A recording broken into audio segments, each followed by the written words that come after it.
Hello प्यारे विद्यार्थियों, तो कैसे हैं आप। आपकी भारी डिमांड पर लेकर आ गया हूं मैं 2021-22 की 10th क्लास की बुक का रिव्यू। आज आपको दिखाऊंगा कि नई बुक जो है 2021-22 के लिए वो कैसी है, कौन कौन से चैप्टर हैं। और आपको बता दूं, ये जो बुक है ये पिछले साल से बिल्कुल बदल चुकी है। पहले जो है यूपी बोर्ड की अपनी बुक होती थी, लेकिन अब जो है यूपी बोर्ड ने एनसीईआरटी बुक को जो है लागू कर दिया है और एनसीईआरटी पैटर्न को है लागू किया है। तो आप यहाँ पर देख सकते हैं ब्रांडिंग है ऊपर यूपी बोर्ड की 2021-22 के लिए बेस्ड ऑन एनसीईआरटी। ठीक है, तो आज हम आपको दिखाएंगे क्लास 10th की यूपी बोर्ड की 2021-22 की जो ये बुक है एनसीईआरटी बेस्ड पर। इसमें किस तरह से जो चैप्टर्स दिए हुए हैं, चैप्टर्स में वर्ड मीनिंग है और क्वेश्चन आंसर किस तरह से दिए हुए हैं। नई बुक है, हिंदी दी हुई है चैप्टर की और चैप्टर की इंग्लिश भी दी हुई है। ये सब आपको बताएंगे किस तरह से जो इसका बुक का पूरा रिव्यू आपको देंगे और आपके लिए कितनी फायदेमंद जो है बुक रहने वाली है, ये सब बताएंगे। तो वीडियो में एंड तक बने रहिए। और हाँ, आपको बता दूं कि हर एक चैप्टर जो है 10th क्लास का आपको इसी चैनल पर आएगा। ठीक है, हम बहुत जल्द काम स्टार्ट करने वाले हैं, तो चैनल पर सब्सक्राइब करके बेल आइकन जो प्रेस कर लेना आप। ठीक है, जिससे आपको हर वीडियो मिल जाए। तो अब यहाँ पर देखिए, इसका प्राइस जो है पीछे भी इसका दिया हुआ है 147 रुपए। ठीक है, 147 रुपए जो इसका प्राइस है। राजीव प्रकाशन की बुक काफी अच्छी बुक है, मैंने देखी है इसको, अभी मैं कल ही परचेस किया हूँ। तो इस वीडियो में इसके बारे में ही बताएंगे। अब बात करते हैं इसके सिलेबस की, चैप्टर्स की कितने चैप्टर्स है इसमें। ठीक है, 10th क्लास। ठीक है, इसका जो रेट है आपको बता दूं 147 जो है इसका वो रेट है एमआरपी। अब बात करते हैं इसके सिलेबस की। अब देखिए, एनसीईआरटी बुक जो है ये तो आपका सब्जेक्ट एग्जाम पैटर्न है जो पिछले साल था, लेकिन जो इसके चैप्टर है वो बदल चुके हैं। देखिए, प्रोज में कितने चैप्टर थे पहले आपके, मुश्किल से 4 या 5 चैप्टर थे, लेकिन अब जो है कम से कम 11 ज्यादा नहीं है तो 11 चैप्टर जो है आपके प्रोज में इस बार। पहले आपके चैप्टर कितने थे, 4 या 5, लेकिन प्रोज में अब 11 चैप्टर हो गए हैं, आप यहाँ पर देख सकते हैं। और सप्लीमेंट्री में आपके 3 या 4 चैप्टर थे पहले, और अब आपके 10 चैप्टर हैं। यानी कि सिलेबस जो है काफी लेंथी अब हो चुका है, तो आपको जो है मेहनत की ज्यादा जरूरत है। और सिर्फ आपके पास 5 महीने जो है बोर्ड के एग्जाम के लिए बचे हुए हैं। तो पोएट्री में पहले 4-5 पोएट्री थी, या हाँ 3 पोएट्री थी पहले, 3 या 4। अब कितनी है, 1 2 3 4 5 6 7 8 9 10 11 जो है आपके पास अब पोएम है। तो आपको जो है 11 और 10 21 और 11 31 32 चैप्टर जो है कुल मिला के आपको पढ़ने हैं, पोएम सप्लीमेंट्री सहित। ठीक है, तो अब बात कर लेते हैं आपकी जो है हर एक चैप्टर की हम डिटेल में बात करें किस तरह से बुक का रिव्यू है। ठीक है, तो देखिए, सेक्शन लिटरेचर है आपका 35 नंबर का पहले आएगा, 70 नंबर का तो आपका पेपर होगा ही। तो फर्स्ट फ्लाइट में जो है प्रोज और पोइट्री होंगी। तो प्रोज में पहला क्वेश्चन आपका 2 शॉर्ट आंसर टाइप क्वेश्चन होंगे, एक प्रोज पैसेज पर। ठीक है, 2-2 नंबर के 4 क्वेश्चन होंगे। फिर दूसरा क्वेश्चन जो आएगा वो होगा आपका लॉन्ग आंसर टाइप क्वेश्चन। ठीक है, वो 4 नंबर का होगा। तीसरा क्वेश्चन होगा 2 शॉर्ट आंसर टाइप क्वेश्चन, इसमें 2 आपके शॉर्ट क्वेश्चन होंगे। और चौथा होगा आपका 3 वेरी शॉर्ट वोकेबुलरी बेस्ड, यानी कि वोकेबुलरी के आधार पर जो है आपका क्वेश्चन होगा 3 नंबर का। ठीक है, फिर आपकी पोइट्री में क्या होगा, 2 शॉर्ट आंसर टाइप क्वेश्चन होंगे, गिवन पोइट्री एक्सट्रैक्ट, यानी कि आपको एक पोएम की 4 लाइन दी होंगी और उसमें से आपको जो है क्वेश्चन आंसर छांट के लिखने हैं। 2 क्वेश्चन होंगे 4 नंबर के। फिर छठा क्वेश्चन होगा सेंट्रल आइडिया लिखो एक पोएम का, या फिर 4 लाइन की पोएम लिखो। ठीक है, कोई सी भी, ये आपकी 4 नंबर की होगी। तो 15 और 8 23 नंबर की जो आपकी प्रोज हो जाएगी। फिर आपका सप्लीमेंट्री की बात आती है क्वेश्चन नंबर 7 में, फुटप्रिंट्स विदाउट फीट, जो आपकी सप्लीमेंट्री का नाम है, 12 चैप्टर 12 मार्क्स की। ठीक है, 7वां क्वेश्चन इसमें होगा 2 शॉर्ट आंसर टाइप क्वेश्चन, यानी कि 2 शॉर्ट क्वेश्चन होंगे सप्लीमेंट्री से, 2-2 नंबर के, 4 नंबर का हो जाएगा। फिर 8वां क्वेश्चन होगा 1 लॉन्ग आंसर टाइप क्वेश्चन, एक लॉन्ग आंसर होगा 4 नंबर का। उसके बाद क्वेश्चन नंबर 9 होगा 4 very short answer type question. ठीक है, 4 जो है वेरी शॉर्ट आंसर टाइप होंगे, ट्रू फॉल्स होंगे इसमें, और कंप्लीटिंग द सेंटेंस होंगे। तो 4 नंबर के होंगे। अब बात करते हैं हम इनके चैप्टर्स की। ठीक है, तो प्रोज में जो है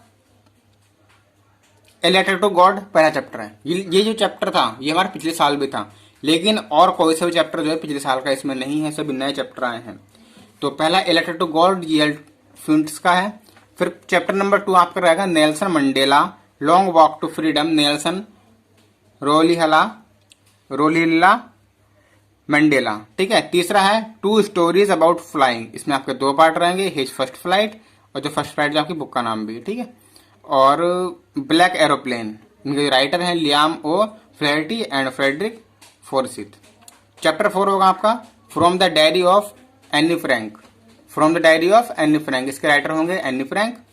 फिर 5वां है the 100 dresses one the 100 dresses second. 6 chapter होगा। 7वां है ग्लिम्पसेस ऑफ इंडिया, इसमें 3 पार्ट होंगे, ए बेकर फ्रॉम गोवा, कुर्ग और टी फ्रॉम असम। तो 8वां चैप्टर आपका होगा मिर्जबिल द ऑटर, और 9th होगा आपका madam rides the bus. 10वां chapter आपका होगा द शर्मन एंड बनारस। 11वां चैप्टर होगा द प्रपोजल। तो 11 चैप्टर जो है आपके प्रोज में फर्स्ट फ्लाइट में रहने वाले हैं। फिर पोइट्री आपकी होंगी, 11 पोइट्री हैं। Dust of snow Robert Frost के द्वारा लिखी थी ये। Fire and ice Robert Frost के द्वारा है। ए टाइगर इन द जू ये है लेस्ली नॉरिस। चौथा है how to tell wild animals, ये आपकी रहेगी कैरोलिन वेल्स के द्वारा लिखी है। द बॉल पोयम ये जॉन बैरीमैन के द्वारा लिखी है। एमांडा ये रॉबिन क्लेन के द्वारा लिखी गई है। एनिमल्स वॉल्ट विटमैन के द्वारा लिखी गई है। द ट्रीज एड्रेनी रिच के द्वारा लिखी गई है। फॉग कार्ल सैंडबर्ग के द्वारा लिखी गई है। और next the tale of custard the dragon ये ऑगडेन नेस्ट द्वारा लिखी गई है। For Anne Gregory William Butler Yeats इनके द्वारा जो है ये लिखी गई है। तो फुटप्रिंट विदाउट फीट की बात करते हैं सप्लीमेंट्री में। A triumph of surgery James Herriot द्वारा लिखी गई है। और the thief story Ruskin Bond. The midnight visitor Robert Arthur. A question of trust Victor Canning. और फुटप्रिंट्स विदाउट फीट आपकी बुक का नाम भी है ये H.G. वेल्स के द्वारा लिखी गई है। 6 है the making of a scientist ये रॉबर्ट W. पीटरसन के द्वारा लिखी गई है। The necklace Guy de Maupassant के द्वारा लिखी गई है। The hack driver Sinclair Lewis के द्वारा लिखी है। और भोली K.A. अब्बास के द्वारा। और the book that saved the earth ये क्लैरी बोयको के द्वारा लिखी गई है। अब बात करते हैं हम किस तरह से ये जो बुक में प्रिंट है, क्वेश्चन आंसर है, हिंदी है, इंग्लिश है, ठीक है। बात करते हैं। देखिए पहला चैप्टर आपका कंटेंट है, ये सेक्शन लिटरेचर का है। लिटरेचर में आपके प्रोज और पोइट्री है स्पेशली, ठीक है। तो ये फुटप्रिंट्स विदाउट फीट के कंटेंट है। अब आपकी बुक स्टार्ट होती है पहले फर्स्ट फ्लाइट, आधे में आपकी फर्स्ट फ्लाइट है और आधे के बाद जो है आपकी फुटप्रिंट विदाउट फीट है। तो फर्स्ट फ्लाइट में प्रोज और पोइट्री है। अब चैप्टर किस तरह से दिए गए हैं इसमें देखिए।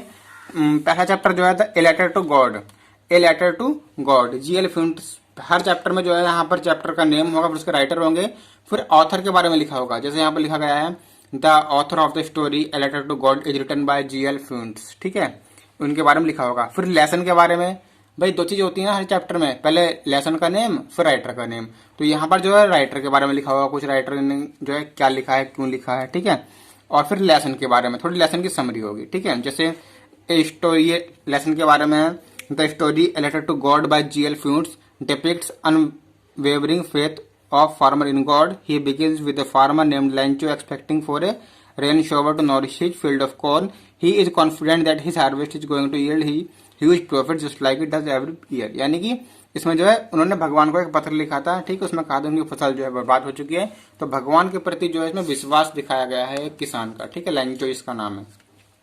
अब इसमें जो है आपको अलग से कोई गाइड खरीदने की जरूरत नहीं है अगर आप इसकी हिंदी निकालना चाहते हैं। हाँ, क्वेश्चन आंसर अगर चाहिए तो आप खरीद सकते हैं, लेकिन वैसे बुक बहुत बढ़िया है ये। तो द टेक्स्ट है अनुवाद सही, ठीक है।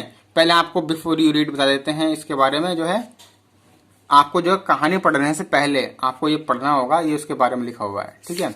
अब इसमें आगे क्या होगा, यहाँ से मान लो अभी कहानी स्टार्ट होती है, ठीक है, यहाँ से स्टार्ट होती है द हाउस द ओनली। अब ये जो लिखी है उसकी जो हिंदी में मीनिंग है वो यहाँ पर लिखा होगा।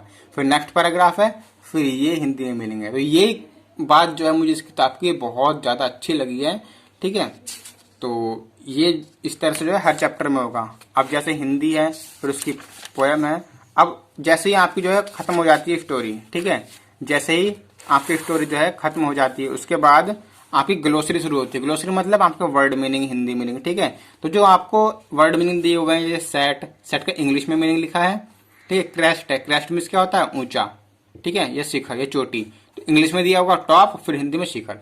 इससे आपको क्या होगा, आप एक बार कहानी पढ़ लेते हैं, उसके बाद फिर से आप इसके वर्ड मीनिंग पढ़ोगे, तो उसके बाद जब आप क्वेश्चन आंसर लिखने बैठोगे या क्वेश्चन आंसर याद करोगे तो आपको जो है आसानी समझ में आएंगे, अगर आपने वर्ड मीनिंग याद कर लिया अच्छे से तो ये, ठीक है। तो पहले आप स्टोरी पढ़िए, फिर वर्ड मीनिंग पढ़िए, और उसके बाद जो है आप अच्छे से इनके क्वेश्चन आंसर लिख दीजिए। अब NCERT सेम है, तो भाई NCERT का तो नाम होना ही है।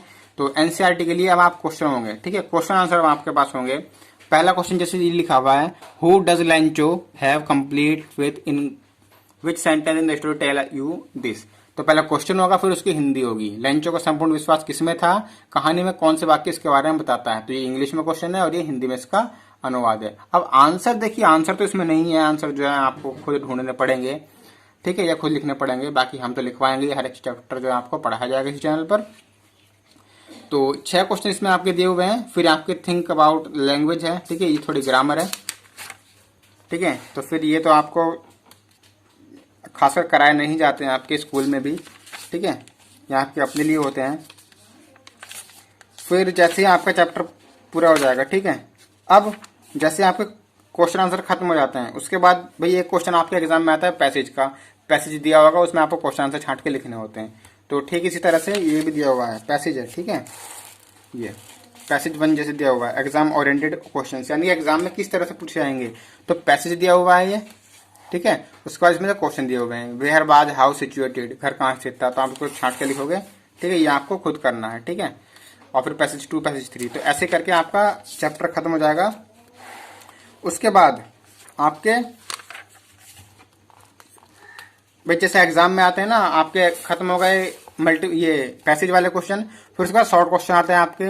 तो शॉर्ट क्वेश्चन जो है आपके आए हुए हैं, what are the rain drops compare to and why, बारिश की बूंदे की तुलना किससे की गई और क्यों। तो ये आपके क्वेश्चंस हैं, फिर इसका आंसर आपको लिखने शॉर्ट टाइप 2 नंबर वाले। उसके बाद आपके लॉन्ग क्वेश्चन आ जाते हैं, what was line choose pride and position, ठीक है। तो इस तरह से आपको ये दिए हुए हैं, पहले क्वेश्चन है, फिर उसके आंसर दिए हुए हैं। आंसर आपको मतलब लिखना है, हिंदी दी हुई है। उसके बाद लैंग्वेज स्टडी है, मल्टीपल चॉइस क्वेश्चन है, ठीक है, इसके आंसर आपको खुद करने हैं। तो इस तरह से जो हमारा पहला चैप्टर समाप्त होता है। तो फिर दूसरा चैप्टर आपका डेस्टोविजनो। अब पोइट्री की बात हम करते हैं, ठीक है, हर चैप्टर में जो इसी तरह से। चलिए पोइट्री की बात कर लेते हैं। हाँ, ये पोइट्री है डेस्टोविजनो। देखिए जैसे पहला चैप्टर समाप्त होगा ना हमारा, तो उसके तुरंत बाद जो है आपकी पोइट्री आ जाएगी, फिर दूसरा चैप्टर होगा, फिर पोइट्री। अभी आपको दिखाता हूँ। डेस्टोविजनो है, पोएम में क्या होगा, पोएम होगी, उसके राइटर का नेम होगा, पोइट का नेम होगा। इंग्लिश हम पोएम के लिए बोलते हैं पोइट, और स्टोरी के लिए बोलते हैं राइटर, ठीक है। तो पोइट है इसका रॉबर्ट फ्रॉस्ट। फिर पोइट के बारे में होगा, जैसे प्रोज में था, पोइट के बारे में होगा जो इसके राइटर है, मतलब पोइट है जिसने लिखी है। फिर उसके बाद पोएम के बारे में होगा, डेस्टोविजनो क्या है, किसने लिखी, क्यों लिखी, इसमें क्या एक्सपीरियंस किया है, क्या एक्सपीरियंस है राइटर के, पोइट के, ठीक है। फिर टेक्स्ट होगा, जैसे वही पीछे था, प्रोज में 4 लाइन दी है, फिर उसका हिंदी में अनुवाद दिया हुआ है, फिर 4 लाइन दी है, उसका हिंदी में अनुवाद दिया है। सेम वही काम है यहाँ पर ग्लोसरी में भी आपके यहाँ पे मीनिंग दिए हुए हैं, वर्ड मीनिंग, ठीक है। आप ये पढ़ लोगे तो आराम से कर लोगे। उसके बाद आप क्या करोगे, एनसीईआरटी जो है फिर वही है, टेक्स्ट के बारे में आपको क्वेश्चन आंसर दिए हुए हैं। और उसके बाद आपके जो एग्जाम के ये इंपॉर्टेंट होते हैं, एक पैसेज दिया होगा, एक स्टैंजा दिया होगा पोएम का, और 4 क्वेश्चन दिए आपको ये छांट के लिखने इसमें से, ठीक है। हिंदी दी हुई है, आप टेंशन फ्री रहिए, ठीक है। फिर आपके पास शॉर्ट आंसर टाइप होंगे, फिर लॉन्ग आंसर टाइप होंगे, ठीक है। तो ये जो है आपका पोएम का काम रहेगा। उसके बाद फिर आपका चैप्टर नेक्स्ट आएगा, उसके बाद फिर से पोएम आएगी। देखिए फायर एंड आइस, ये भी आपकी पोएम है, 2 पोएम दी हुई है, ठीक है। कंटेंट में देखते हैं हम। देखिए पहला चैप्टर है, फिर 2 पोएम है। यहाँ पर जो 1 2 लिखे हैं ये चैप्टर है हमारे, और जो यहाँ पर पॉइंट है ये पोएम है। तो पहला चैप्टर के बाद 2 पोएम है, दूसरे चैप्टर के बाद 1 पोएम है, तीसरे चैप्टर के बाद 2 पोएम है, सही है। हर चैप्टर के बाद जो आपकी लगभग पोएम है। तो इस तरह से जो आपकी एंड हो जाएगी। फिर हम बात करेंगे फुटप्रिंट विदाउट फीट की, उसमें किस तरह से दिया गया है, ठीक है। चलिए फुटप्रिंट विदाउट फीट देखते हैं। ये आपकी बुक है, ध्यान से पढ़ना है इसको भाई, बहुत ज़्यादा लेंथ हो चुकी है पिछले साल से। अब हम बात करते हैं पोइट्री की, ठीक है, सब फुटप्रिंट विदाउट फीट की। तो फुटप्रिंट जो है 247 से स्टार्ट है, 247 से देखिए फुटप्रिंट विदाउट फीट है, हम निकालते हैं इसको 247।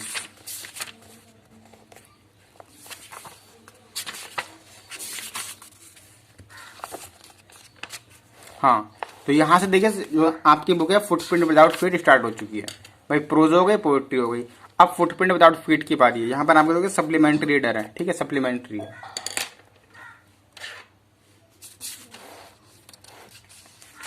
तो इसमें पहला चैप्टर आपका होगा द ट्रायम्फ ऑफ सर्जरी।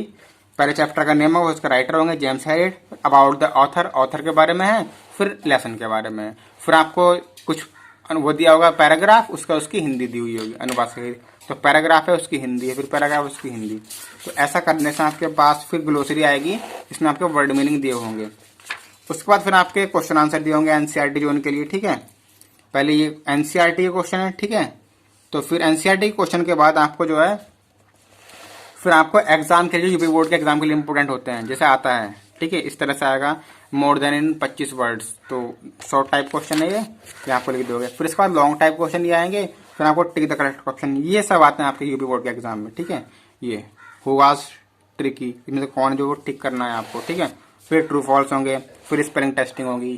ठीक है, इस तरह से आपको करना है। तो इस तरह से जो आपकी यूपी बोर्ड की बुक रहने वाली है। ठीक है, तो हर चैप्टर में आपके ऐसा ही होगा। ठीक है, अब उसके बाद आपकी जब बुक एंड हो जाती है, बस यहाँ पर जो आपकी बुक एंड हो जाती है और आपका प्राइस देखिए यहाँ पर भी दिया हुआ है 147 रुपये। ठीक है।